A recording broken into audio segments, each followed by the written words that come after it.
Hi everyone, thanks for tuning into my channel, Huub Hildenbrand Guitar Academia.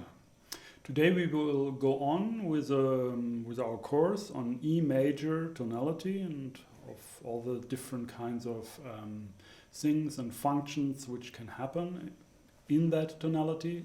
Of course, extending that tonality, but not losing the tonality, not modulating. But we look what kind of possibilities we have, and this comes mainly from classical Western harmony, which is also quite similar. Almost same as jazz or like folk music, simple songs in Western music. Okay, and today we will talk about the minor dominant in a major key. So we are in E major, and there are actually more ways to explain that. You can say explain that space, that room, that mood we are dealing now with. But just remember, the only thing what we do in this lesson actually is just changing the D sharp in E major to a D. And as you may remember, we already did that when we talked about the subdominant and its secondary dominant. There we had an E dominant 7th chord resolving to the A major, to the subdominant, and so that also was our only needed alteration for that secondary dominant function. But now we are not talking about secondary dominant. But in that course, in that lesson about the subdominant in E major, I already explained some things, or showed some things with raga and makam, what I will show you today again. So maybe it's a bit doubled, so to speak, but it's a really different kind of a context we are talking now, we're dealing with. Okay, so let's get settled again in E major.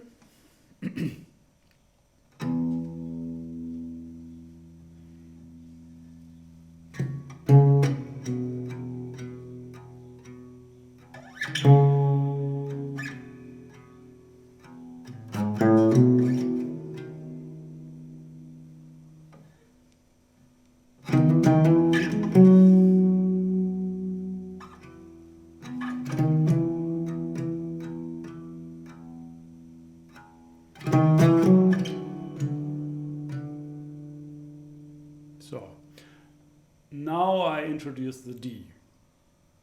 Yeah, so I was playing only in the diatonic scale of E major, and then instead of the D sharp, I play the D.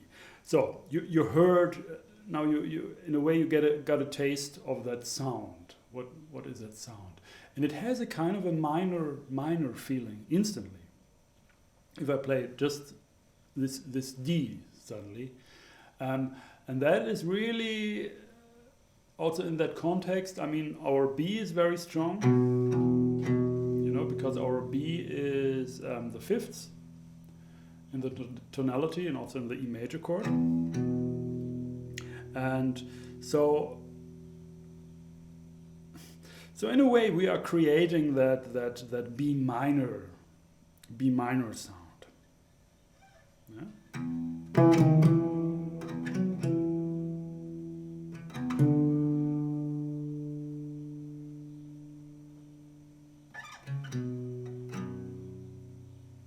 So that's a bit implied in that note. And let's just look at what scale we have now. If we just change the D sharp to a D, we actually have an E Mixolydian scale. Yeah, if we just do that, yeah, all other notes stay. So that's an E this comes from an E Mixolydian scale. So what you can do actually, how you can analyze this minor chord on the 5th degree, the dominant minor, is you can say, that's a new term maybe here, it's like modal interchange, what we are doing. Modal interchange. In this case, it means we have a certain mode, like E Ionian, and then, but we take a chord out of a different mode. So we take a chord out of E Mixolydian. So we interchange these two modes. I mean, we stay with the same root. So we have E Ionian, but we take also chords out of E Mixolydian. So that's called modal interchange, and that's a very frequent terminology used in jazz. Okay, so this B minor. So when we have a E Mixolydian, it also equals a B Dorian scale for the minor dominant. So we have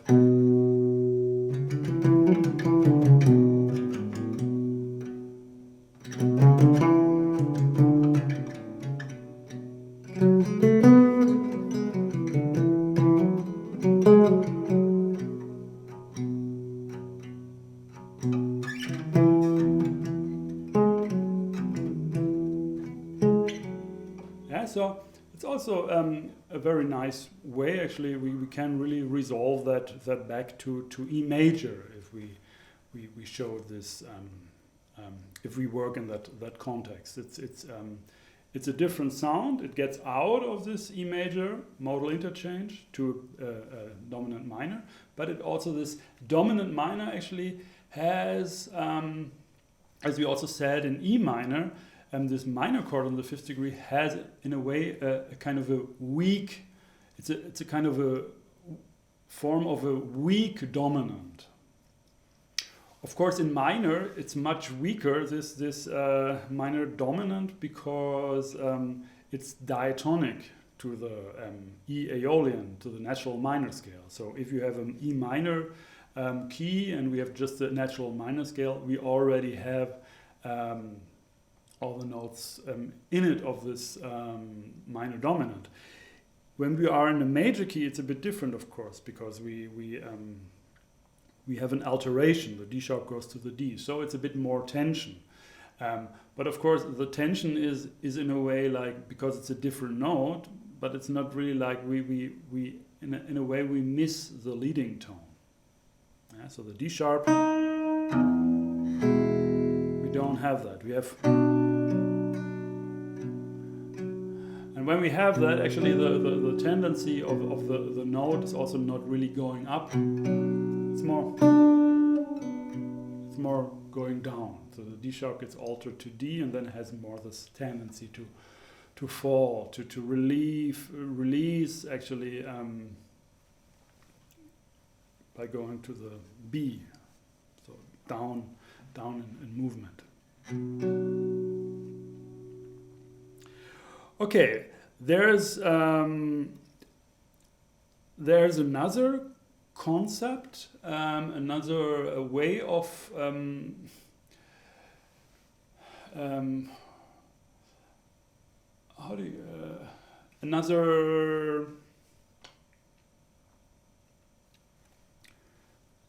there's something really related to that. It sort of belongs to the same room, to the same mood, to the same space, and that is the D major chord.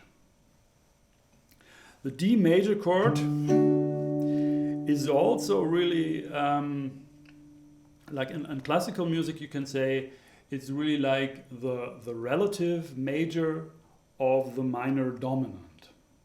So they share, like the triad, both triads, B minor and D major, they share two common chord tones.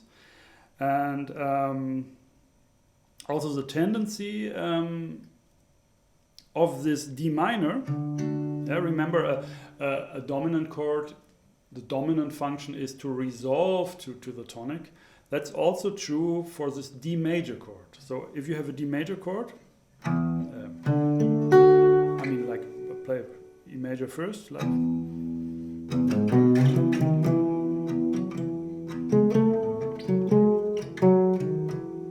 now D major.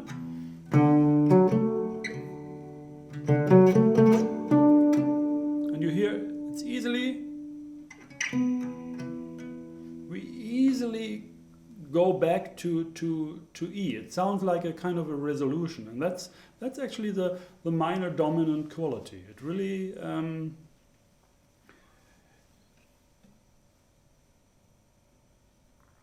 yeah, you really heard that this D major chord, so on the flat 7th degree of the scale, has actually also some dominant quality implied, because it's the same kind of a resolution. So we have B minor going to E major, and we have D major. It's a similar kind of a progression.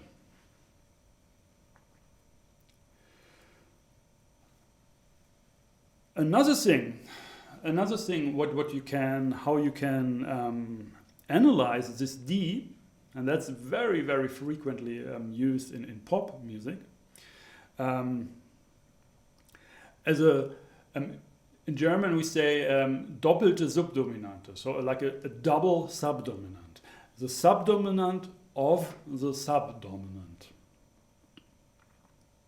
Yeah, so the subdominant of E is A, and the subdominant of A is D. And the most common progression, maybe, what you heard many times, I think, is when we go from the subdominant of the subdominant, the D chord, D major, to the subdominant, and then have this kind of, maybe we did yet talk about these different cadences. We have a plagal cadence. That means we resolve from the subdominant to the tonic.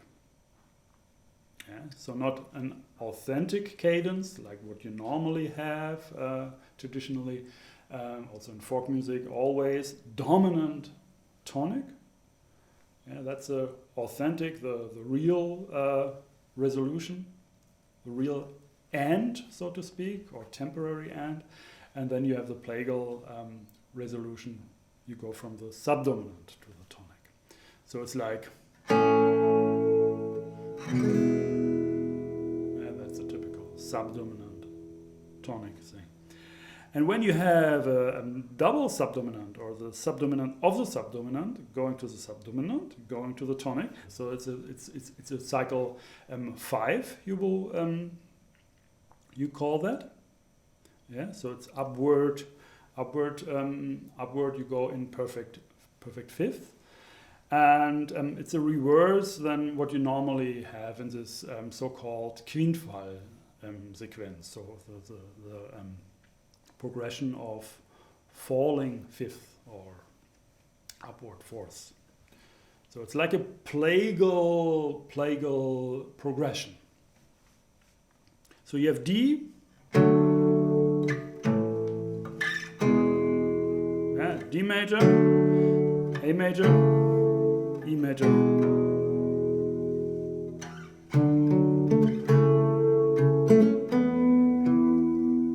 Yeah, I'm sure that's really like a progression you heard many times. That is really like a very standard, typical thing in pop music. I'm not really using that too much, but maybe you can imagine why, because it's not really the sound I'm striving for. Anyway, what I also talked in the lesson on subdominant and its secondary dominant is that this melodic alteration from D sharp to D in an E major context is very, very frequently used in raga music, but also very typical in Turkish makam music. And so when I show you what I mean, for example, we have like Kamaj, that's an Indian raga, and this raga actually uses this uses this E major scale, but also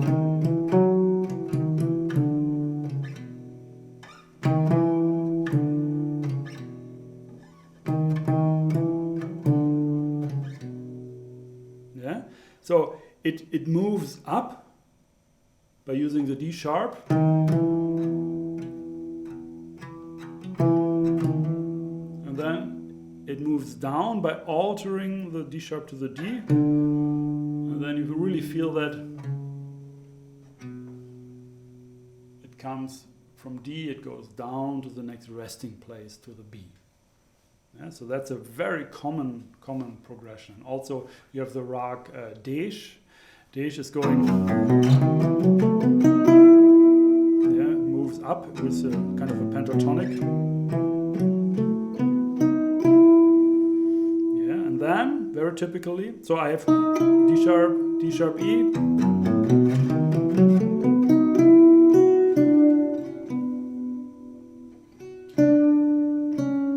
Same thing. I go down, I show the D instead of the D sharp for moving down.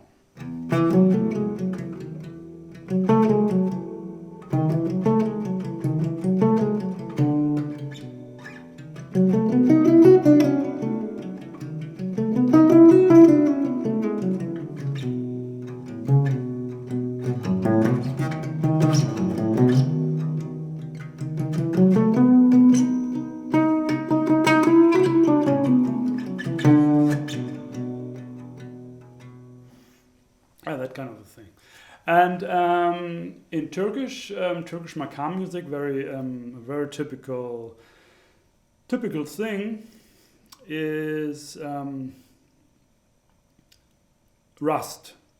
In Rust, you have an E major scale, but of course it has some microtones also.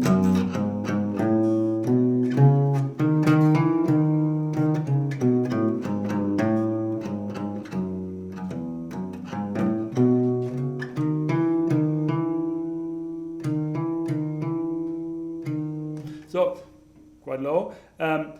This major seventh in Rust is already a bit lower. So you can also say it already opens kind of a door to the minor seventh, to the D. But here's how it normally goes.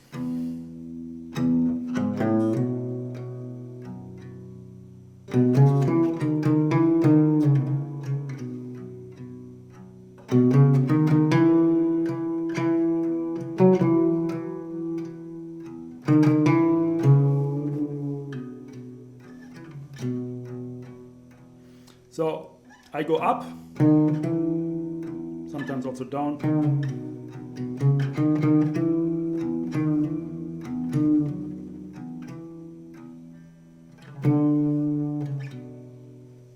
Yeah, but I move down.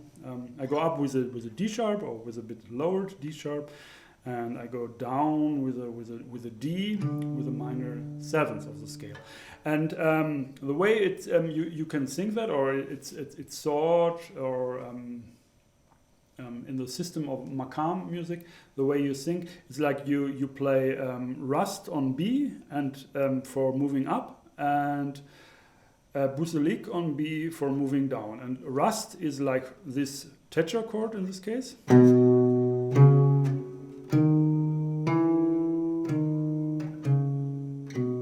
It's a major tetrachord with a bit lowered major third, and Buselik is just a minor tetrachord. So you have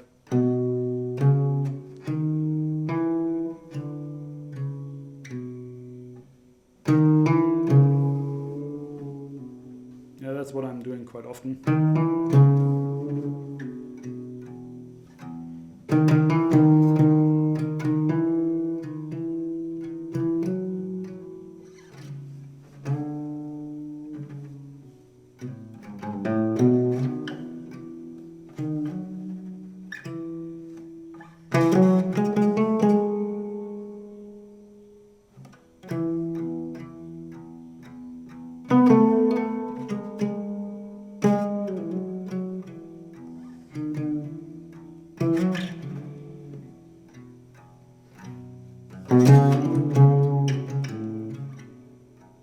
yeah, and so on. So you get an idea. Please check out the lessons on Turkish classical music, on the makam music. There I really go into detail also about microtones and all that stuff.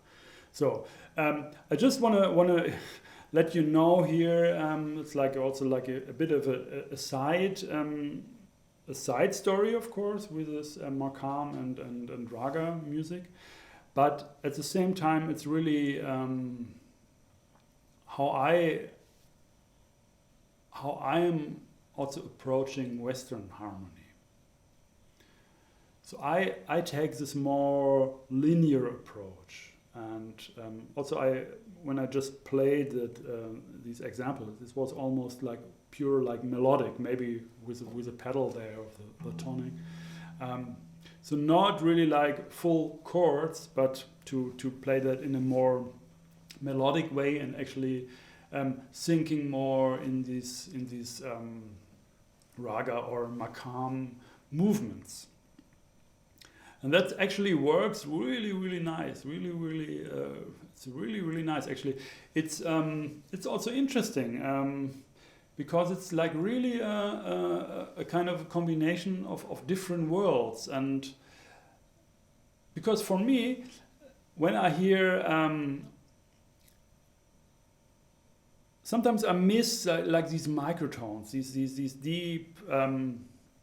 deep colors of certain notes in there. I miss them in Western harmony, in Western music, but I also sometimes I also miss when I hear like classical Turkish music, and especially like compositions like classical, because it's a lot of composed music in the Turkish classical tradition, of course. Sometimes I miss these chord changes in a way. Not that somebody should play the chords, but that I really have the feeling of, okay, now I'm on that chord or plateau. Of course, there are these plateaus. They change, but sometimes they go really into directions which is like really like it. I think you only can think of that like in a melodic way. There is not really an association of a chord you are on at the moment. And sometimes there are these situations where I think sometimes I also miss some of that what you actually get from Western music when you deal with functions and chord progressions, and yeah, that's some kind of a process what's going on. And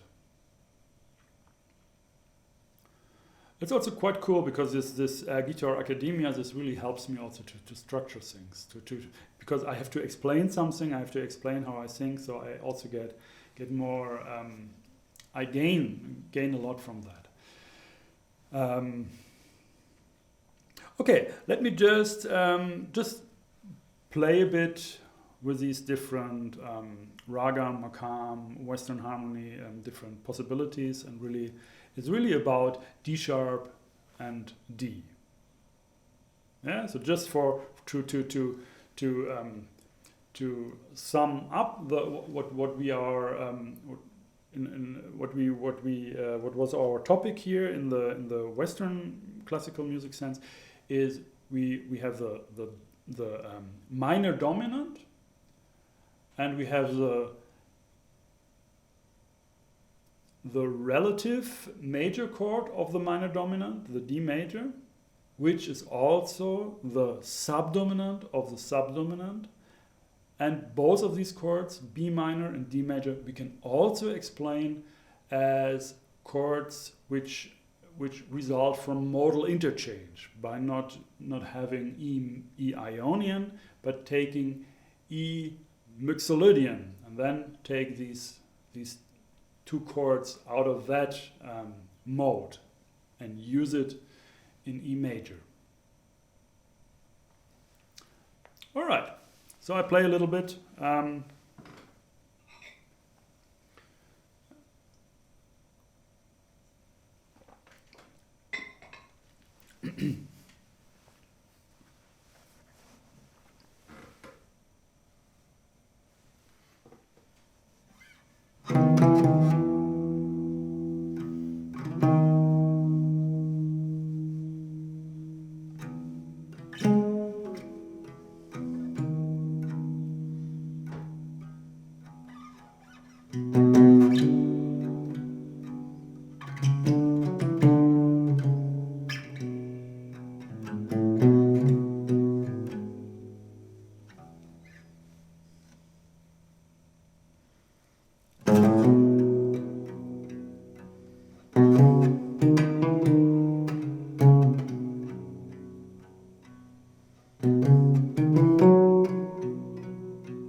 Okay, I think you got an idea.